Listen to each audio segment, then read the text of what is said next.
Додека демократите се помируваат со загубите на претседателските избори, тие исто така бараат одговори за да го објаснат нивниот пораз. Белата куќа отфрли идејата дека обидот на претседателот Џо Бајден за реизбор и неговата колебливост да се повлече од претседателската трка порано ги нарушиле шансите за победа на подпредседателката Камала Харис. Кога ја донесе таа одлука да ја префрли одговорноста на подпредседателката, тој веруваше дека тоа е вистинска одлука да се донесе во тоа време. Неспособноста на Харис да се огради од економската политика на Бајден најмногу и наштети на незината претседателска кандидатура, велат аналитичарите.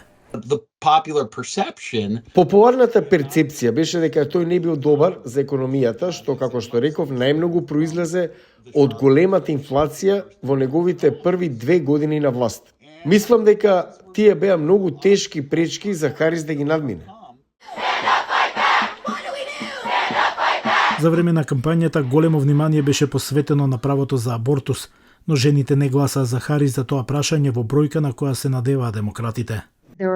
Имаше многу држави кои имаа референдуми на гласачкото ливче за репродуктивните права. Така луѓето може да гласаат за тоа и во исто време да гласаат за Трамп. Демократскиот стратег Џули Рогински вели дека освен проценката на неуспесите на овој изборен циклус, Демократската партија треба да го реши она што таа го нарекува долгогодишен структурен проблем. Имаме заслуги со кои треба да се гордееме, а сепак не знаеме како да го пренесеме тоа. Ние не изгледаме автентични.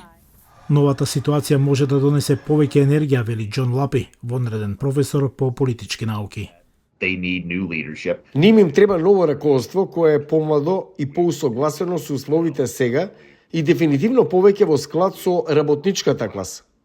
Бидејќи републиканците имаат само тенко мнозинство во Конгресот, Лапи очекува демократите да можат да се спротистават на политиките со кои не се согласуваат, додека чекаат нивната следна шанса на конгресните избори во 2026 година.